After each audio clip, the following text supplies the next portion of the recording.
Good evening, everyone. That is so kind. Being the first is not easy, but I'm excited. I'm Joy Peña, Global Diversity and Inclusion Leader at Electronic Arts.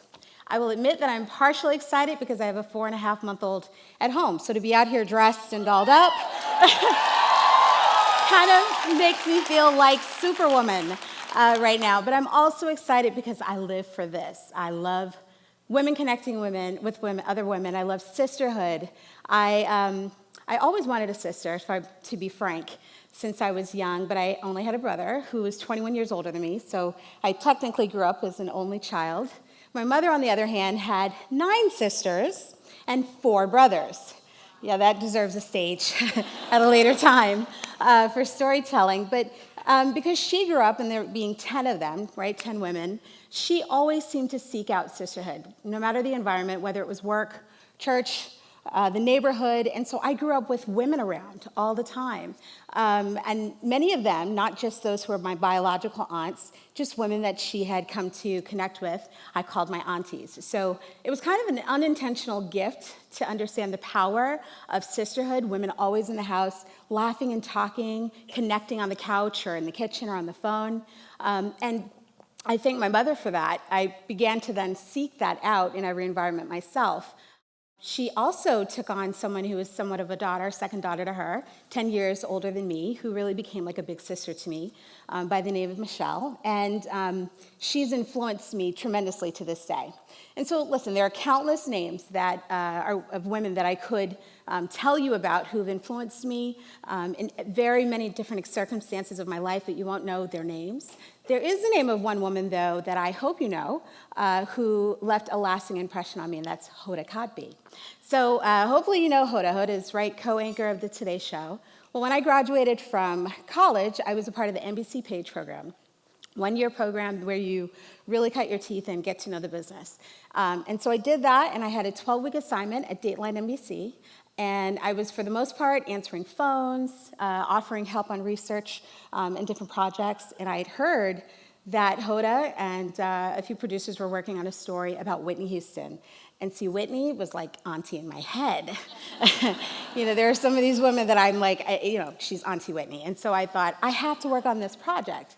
How am I going to work on this? I started to offer just help and support, and Hoda welcomed it. She even gave me time to spend in her office to hear about her journey and for her to counsel my career. And 2 women producers as well who opened the door for me.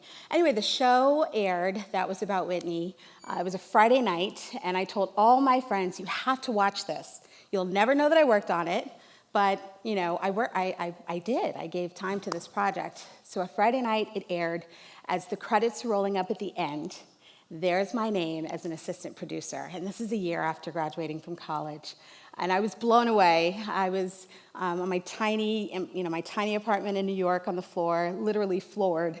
You would have thought I'd gotten an Oscar nomination. It was such a moment for me, but it left such an impression on me. And to actually add to that, not expecting kind of credit for this work as a recent grad, in the next week, Hoda sent me flowers just to say thank you. I know, right? Just to say thank you for contributing to this piece. And I was really blown away by that. And I'm sure she sent flowers to everybody, and I'm sure she would not remember my name, but it left such...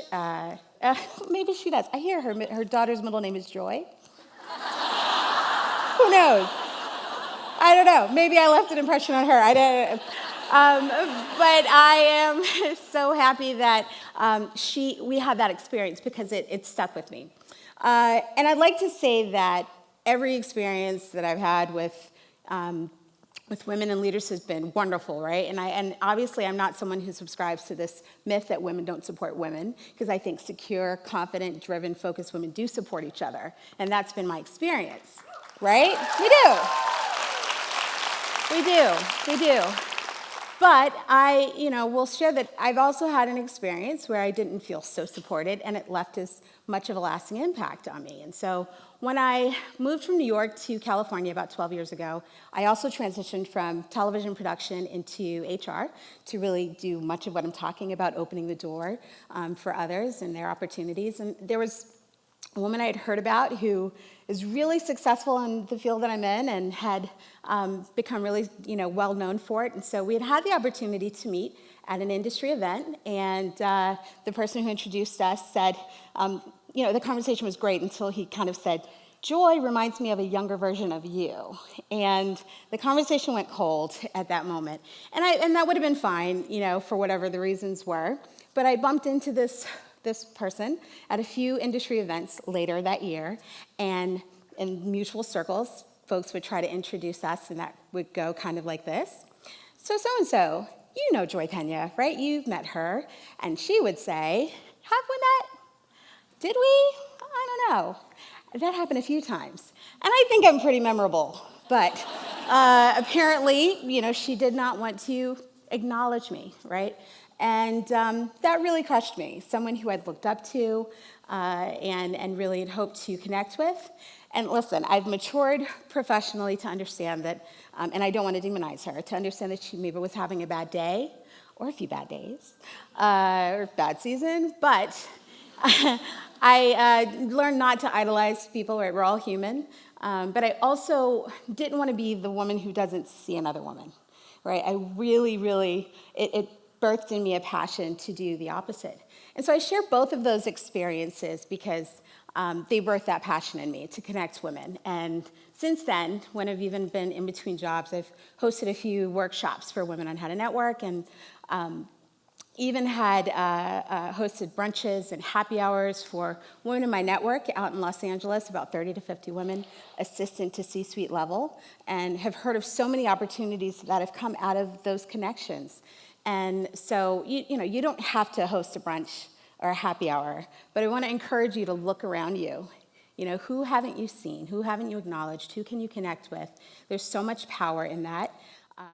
Quite honestly, and you've probably heard this saying, I don't think one candle loses its flame by lighting another.